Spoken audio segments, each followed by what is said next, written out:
एक गरीब आदमी था। एक दिन वह राजा के पास गया और बोला, महाराज, मैं आपसे कर्ज मांगने आया हूँ। कृपा कर आप मुझे 5,000 रुपये दें। मैं 5 वर्ष के अंदर आपके रुपये वापस कर दूंगा। राजा ने उसकी बात पर विश्वास कर उसे 5,000 रुपये दे दिए। 5 वर्ष बीत जाने के बाद भी जब उस व्यक्ति ने राजा के 5,000 रुपये नहीं लौटाए, तब राजा को मजबूरन उसके घर जाना पड़ा। लेकिन वहां वह व्यक्ति नहीं मिला। जब भी राजा वहां जाता, बहाना बनाकर उसे वापस भेज दिया जाता। एक दिन फिर राजा उस व्यक्ति के घर गया। वहां और कोई तो नहीं दिखा, एक छोटी लड़की बैठी थी। राजा ने उसी से पूछा, तुम्हारे पिताजी कहाँ हैं? लड़की बोली, पिताजी स्वर्ग का पानी रोकने गए हैं। राजा ने फिर पूछा, तुम्हारा भाई कहाँ है? लड़की बोली, बिना झगड़ा के झगड़ा करने गए हैं। राजा के समझ में एक भी बात नहीं आ रही थी, इसलिए वह फिर पूछता है, तुम्हारी माँ कहाँ है? लड़की बोली, माँ 1 से 2 करने गई है। राजा उसके इन उल जुलूल जवाब से खींच गया। वह गुस्से में पूछता है, और तुम यहाँ बैठी क्या कर रही हो? लड़की हंसकर बोली, मैं घर बैठी संसार देख रही हूँ। राजा समझ गया कि लड़की उसकी किसी भी बात का सीधा जवाब नहीं देगी, इसलिए उसे अब इससे इन बातों का मतलब जानने के लिए प्यार से बतियाना पड़ेगा। राजा ने चेहरे पर प्यार से मुस्कान लाकर पूछा, बेटी, तुमने जो अभी अभी मेरे सवालों के जवाब दिए, उनका मतलब क्या है? मैं तुम्हारी एक भी बात का मतलब नहीं समझ सका। तुम मुझे सीधे सीधे उनका मतलब समझाओ।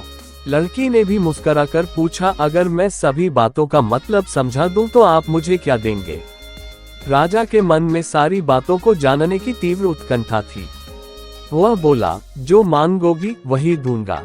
तब लड़की बोली, आप मेरे पिताजी का सारा कर्ज माफ कर देंगे तो मैं आपको सारी बातों का अर्थ बता दूंगी। राजा ने कहा, ठीक है, मैं तुम्हारे पिताजी का सारा कर्ज माफ कर दूंगा। अब तो सारी बातों का अर्थ समझा दो। लड़की बोली, महाराज, आज मैं आपको सारी बातों का अर्थ नहीं समझा सकती। कृपा कर आप कल आए, कल मैं जरूर बता दूंगी। राजा अगले दिन फिर उस व्यक्ति के घर गया। आज वहां सभी लोग मौजूद थे। वह आदमी, उसकी पत्नी, बेटा और उसकी बेटी भी। राजा को देखते ही लड़की पूछी, महाराज, आपको अपना वचन याद है ना? राजा बोला, हाँ मुझे याद है। तुम अगर सारी बातों का अर्थ बता दो तो मैं तुम्हारे पिताजी का सारा कर्ज माफ कर दूंगा। लड़की बोली, सबसे पहले मैंने ये कहा था कि पिताजी स्वर्ग का पानी रोकने गए हैं। इसका मतलब था कि वर्षा हो रही थी और हमारे घर की छत से पानी टपक रहा था। पिताजी पानी रोकने के लिए छत को छा रहे थे, यानी वर्षा का पानी आसमान से ही गिरता है और हम लोग तो यही मानते हैं कि आसमान में ही स्वर्ग है। बस पहली बात का अर्थ यही है। दूसरी बात मैंने कही थी कि भैया बिना झगड़ा के झगड़ा करने गए हैं। इसका मतलब था कि वे रेंगनी के कांटे को काटने गए थे। अगर कोई भी रेंगनी के कांटे को काटेगा तो उसके शरीर में जहां तहां कांटा गड़ ही जाएगा, यानी झगड़ा नहीं करने पर भी झगड़ा होगा और शरीर पर खरोंचे आएंगी। राजा उसकी बातों से सहमत हो गया। वह मन ही मन उसकी चतुराई की प्रशंसा करने लगा। उसने उत्सुकता के साथ पूछा, और तीसरी चौथी बात का मतलब बेटी? लड़की बोली, महाराज, तीसरी बात मैंने कही थी कि माँ 1 से 2 करने गई है। इसका मतलब था कि माँ अरहर दाल को पीसने, यानी उसे 1 का 2 करने गई है।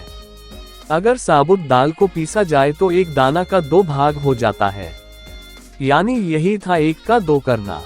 रही चौथी बात, तो उस समय मैं भात बना रही थी और उसमें से 1 चावल निकालकर देख रही थी कि भात पूरी तरह पका है कि नहीं। इसका मतलब है कि मैं 1 चावल देखकर ही जान जाती कि पूरा चावल पका है कि नहीं। अर्थात चावल के संसार को मैं घर बैठी देख रही थी। ये कहकर लड़की चुप हो गई। राजा सारी बातों का अर्थ जान चुका था। उसे लड़की की बुद्धिमानी भरी बातों ने आश्चर्य में डाल दिया था। फिर राजा ने कहा, बेटी, तुम तो बहुत चतुर हो, पर एक बात समझ में नहीं आई कि यह सारी बातें तो तुम मुझे कल भी बता सकती थी, फिर तुमने मुझे आज क्यों बुलाया? लड़की हंसकर बोली, मैं तो बता ही चुकी हूँ कि कल जब आप आए थे तो मैं भात बना रही थी। अगर मैं आपको अपनी बातों का मतलब समझाने लगती तो भात गीला हो जाता या जल जाता, तो माँ मुझे जरूर पीटती। फिर घर में कल कोई भी नहीं था। अगर मैं इनको बताती कि आपने कर्ज माफ कर दिया है तो ये मेरी बात का विश्वास नहीं करते। आज स्वयं आपके मुंह से सुनकर कि आपने कर्ज माफ कर दिया है, जहां इन्हें इसका विश्वास हो जाएगा वहीं खुशी भी होगी।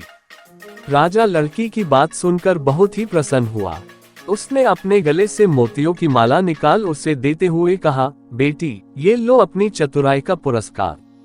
तुम्हारे पिताजी का कर्ज तो मैं माफ कर ही चुका हूँ। अब तुम्हें या तुम्हारे घर वालों को मुझसे बहाना नहीं बनाना पड़ेगा। अब तुम लोग निश्चिंत होकर रहो। अगर फिर कभी किसी चीज की जरूरत हो तो बेझिझक होकर मुझसे कहना। इतना कहकर राजा लड़की को आशीर्वाद देकर चला गया। लड़की के परिवार वालों ने उसे खुशी से गले लगा लिया।